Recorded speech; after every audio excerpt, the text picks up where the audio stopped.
creating all sorts of uncertainty. You can see this in the market. Hey, good afternoon, YouTube.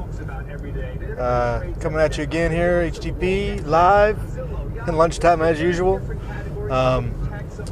But news of the day: the debt ceiling, the debt ceiling. That's all we're talking about, and government shutdown potential, and the definitive funding of Obamacare, or the Affordable Care Act, as we prefer to call it. But so a lot of reactions over this, and it's getting played the political football as usual. And with the House passing the mandating that you defund Obamacare to keep the government going and everything, and so they're battling that back and forth. And of course, the Senate's not going to even address that. And they're talking about filibustering the Senate to until they take that on.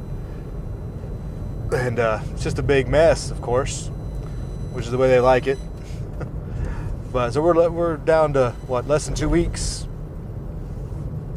to where this potential government shutdown could occur, and the debt ceiling, and they'll kick the can down the road. One thing that was interesting today is one of our local radio talk show hosts here asked the question on the about. Are you a legislative arsonist who just wants to burn down the government? Or are you a concerned voter who wants the government to work for them? And that's a pretty good question, because I have to say, for quite some time now, I think I'm a legislative arsonist. The government cannot do any good on my behalf anymore. And it hasn't done anything on my behalf in quite some time. And so I guess we have a new term for a lot of us. Legislative arsonist. Because again, any appeal or to government or repeal of grievances or whatever is no longer acknowledged by them. So you'd have to consider, we want the government to stop working. Absolutely, I would prefer a government shutdown over the alternatives of the government working for us, which it hasn't done in a while. So I think in response to that question, I have to say, legislative arsonist might fit just fine at this point. But that's the big topic of the day, and everybody hemming and hawing about the dreadfulness of the government shutdown would have on the economy and everything else, which obviously it would. But when they get right down to it, they fail to realize they're not even talking about real money. They're talking about digits on a computer that have no value, that are just used to account for your labor. They are putting a value on your labor without even it being conducted yet, and they're already taxing and allocating partial part of your labor before it's even conducted to pay for whatever it is they see fit. So that's very disturbing when you think of it on that level, and that's exactly what it is, and it has been for a long time. And then, there was something else I was going to mention and got sidetracked here. What was it? Government shutdown. What other talk's going on out there? That's been about the only thing on the news. Sorry I missed the chat the other night, or I guess it was last night. Sat in the chat room for about 5 minutes there and just listened to a couple things, but kind of busy, so didn't get to participate. Hope it was good. I'm going to have to listen to it here, try to get a couple snippets in and listen to a little bit of it. But, that's about it. One question, though, we have. Wintertime's almost here. We have gotten some snow in the mountains this past weekend, so we got to get the winter preparations ready.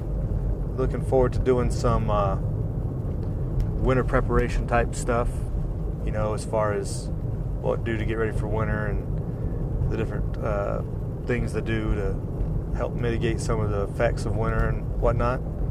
Looking forward to hopefully some more people out there getting some of that stuff out as well with the change of seasons. There should be some good stuff out there.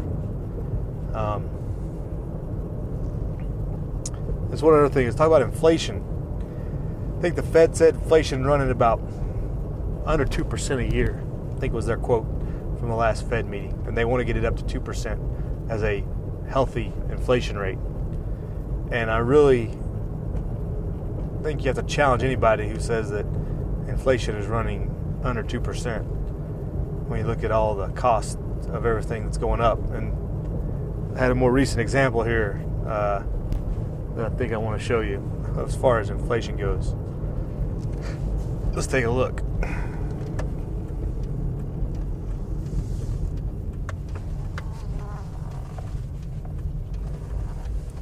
So, everybody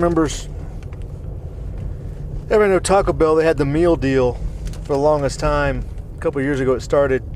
It's $2 for a meal deal. And, it stayed that way for a while. I don't want to, this isn't over 3 years old, I'm pretty sure. It's not over 3 years old. And, went to get one today, and it was $2.59 before tax. So, let's do some simple math. That's a quarter of a dollar. That's at least a 25% increase over a couple years ago.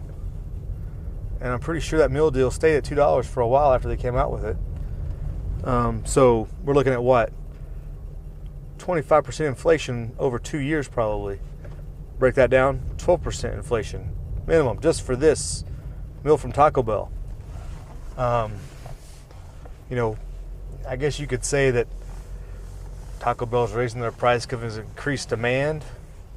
I don't know. What's Taco Bell's price line on that? So they can just arbitrarily raise the price 20% because they can get away with it? Maybe. That might be true. But I think if you look at the menu of anything lately, you'll find similar price hikes myself that follow that trend. 15, 20% inflation over the last couple of years, I think, and it's only showed even in a small microcosm here. So, I would challenge anybody that says inflation is running below 2% a year. And I got it right here on my food bill. So that's my thoughts on that. What are yours? Yeah, get some stuff out on the winter. Start what you're doing for the winter too. Hopefully I'm going to put a couple things together to do that as well. So, we'll see y'all later. Be good, live free.